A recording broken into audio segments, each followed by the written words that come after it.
जय श्री राम। प्रिय श्रोताओं, जब जब इस धरती पर अधर्म बढ़ता है, जब जब मनुष्य अपने कर्तव्य से डगमगाने लगता है, तब तब प्रभु किसी न किसी रूप में इस संसार को संभालते हैं। और ऐसी ही एक पावन कथा है रामायण, जो केवल एक राजा या युद्ध की कहानी नहीं है, बल्कि जीवन जीने की मर्यादा सिखाने वाला अमृत है। प्राचीन समय की बात है। तमसा नदी के शांत तट पर एक महापुरुष तपस्या में लीन थे, जिनका नाम था वाल्मीकि। परंतु क्या आप जानते हैं कि यही वाल्मीकि कभी रत्नाकर नाम का एक क्रूर डाकू था, जो राह चलते लोगों को लूटता था। परंतु भीतर कहीं न कहीं उसका मन भी प्रश्नों से भरा था कि क्या यही जीवन है? क्या इसी के लिए मनुष्य जन्म लेता है? बिनु हरि कृपा मिलहि नहीं संता, बिनु हरि कृपा भव दुख अनंता। एक दिन उसी वन पथ से देवर्षि नारद गुजर रहे थे। रत्नाकर ने उन्हें भी लूटना चाहा, पर नारद मुस्कुराए और बोले, तुम जो पाप कर रहे हो, क्या तुम्हारा परिवार इसका भागी बनेगा? रत्नाकर ने घर जाकर पूछा, पर किसी ने भी उसके पापों का भार उठाने से मना कर दिया। उस क्षण उसका हृदय कांप उठा। उसे पहली बार अपने कर्मों का बोध हुआ और वही डाकू नारद के चरणों में गिर पड़ा। नारद ने उसे राम नाम का जाप करने को कहा, पर उसकी जीवा से राम नाम न निकल सका। तब नारद ने कहा, मरा मरा जपो। और वही जप करते करते वर्षों बीत गए। दीमक की बांबी बन गई, शरीर जड़ हो गया, पर आत्मा जाग उठी। और वही रत्नाकर आगे चलकर महर्षि वाल्मीकि कहलाए। राम नाम जपु जीवनी भाई, तजी ममता भव बंधन छूटी जाई। समय बीतता गया। एक दिन वाल्मीकि आश्रम के पास क्रोंच पक्षियों का जोड़ा आनंद से विचरण कर रहा था। तभी एक व्याध ने नर पक्षी को मार गिराया। मादा पक्षी का विलाप सुनकर वाल्मीकि का हृदय करुणा से भर उठा और उनके मुख से अनायास शब्द निकले। वही संसार का पहला श्लोक बना। उसी क्षण ब्रह्मा जी प्रकट हुए और बोले, हे वाल्मीकि, यही करुणा तुम्हारी लेखनी बनेगी। तुम राम कथा का गान करोगे। और ब्रह्मा जी ने उन्हें दिव्य दृष्टि प्रदान की, जिससे वे संपूर्ण राम कथा को प्रत्यक्ष देखने लगे। परहित सरिस धर्म नहीं भाई, पर पीड़ा सम नहीं अधमाई। अब कथा का प्रवाह अयोध्या की ओर बढ़ता है। सरयू नदी के तट पर बसी वह नगरी, जहाँ धर्म ही श्वास था, जहाँ राजा दशरथ प्रजा को पुत्र समान मानते थे, पर उनके हृदय में एक शूल चुभता था, संतान का अभाव। वर्षों की प्रार्थनाओं के बाद उन्होंने पुत्रेष्टि यज्ञ कराया। अग्निदेव प्रकट हुए और उन्होंने एक दिव्य खीर प्रदान की।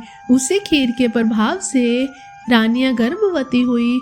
और फिर आता है वह पावन क्षण, चैत्र शुक्ल नवमी, जब स्वयं भगवान विष्णु श्री राम के रूप में धरती पर अवतरित होते हैं। उनके साथ लक्ष्मण, भरत और शत्रुघ्न का भी जन्म होता है। पूरी अयोध्या दीपों से जगमगा उठती है। ऐसा लगता है मानो स्वर्ग धरती पर उतर आया हो। प्रगटे अवध बिहारी, राम सिया मन भावन प्यारी। बालक राम बचपन से ही अलग थे। उनकी आंखों में गंभीरता थी, चाल में शांति थी। वे खेलते भी थे तो किसी को कष्ट नहीं देते थे। पशु पक्षियों तक से प्रेम करते।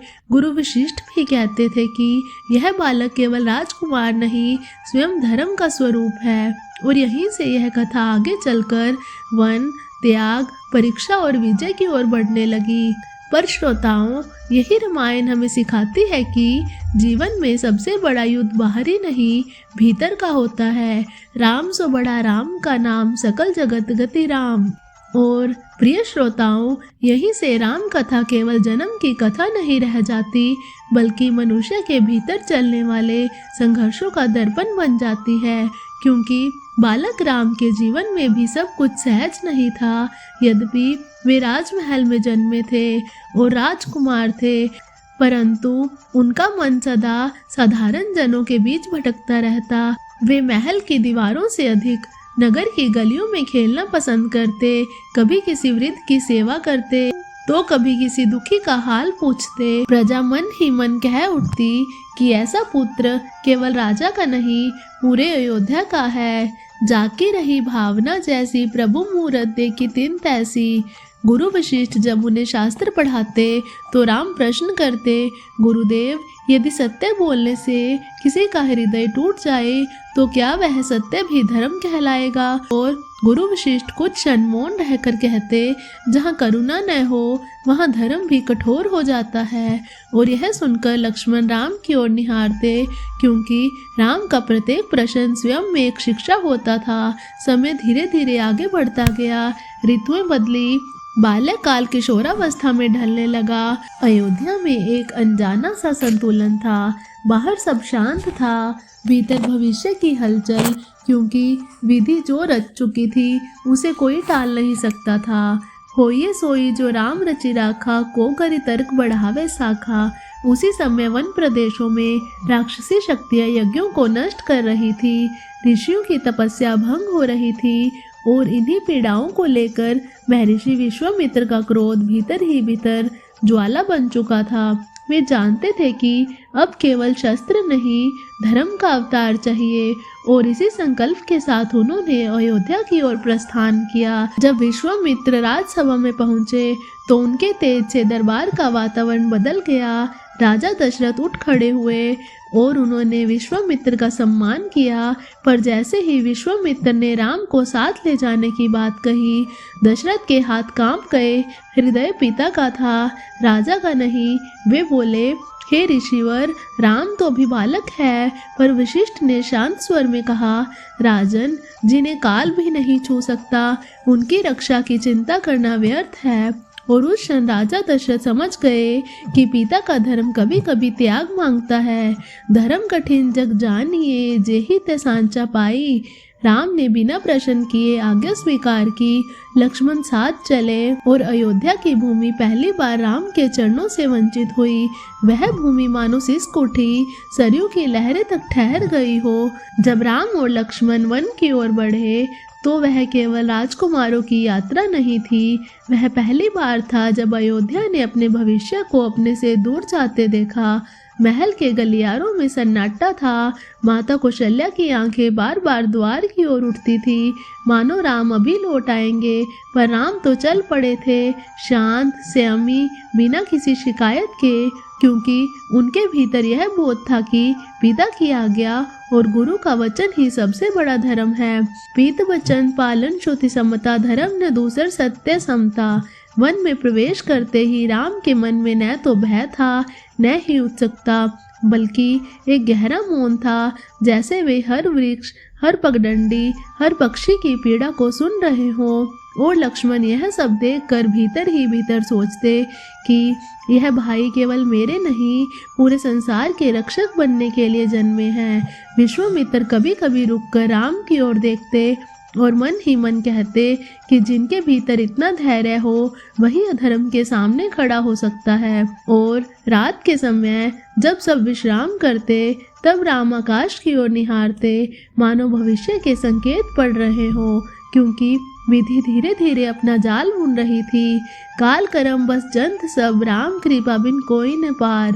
उसी वन यात्रा में विश्वामित्र ने राम को अस्त्रों का ज्ञान दिया, पर यह कोई साधारण शिक्षा नहीं थी। हर अस्त्र के साथ एक मर्यादा जुड़ी थी, एक सीमा, एक चेतावनी। और राम हर अस्त्र को ग्रहण करते समय मन में यही दोहराते, शक्ति तभी तक शुभ है जब तक वह अहंकार से दूर रहे।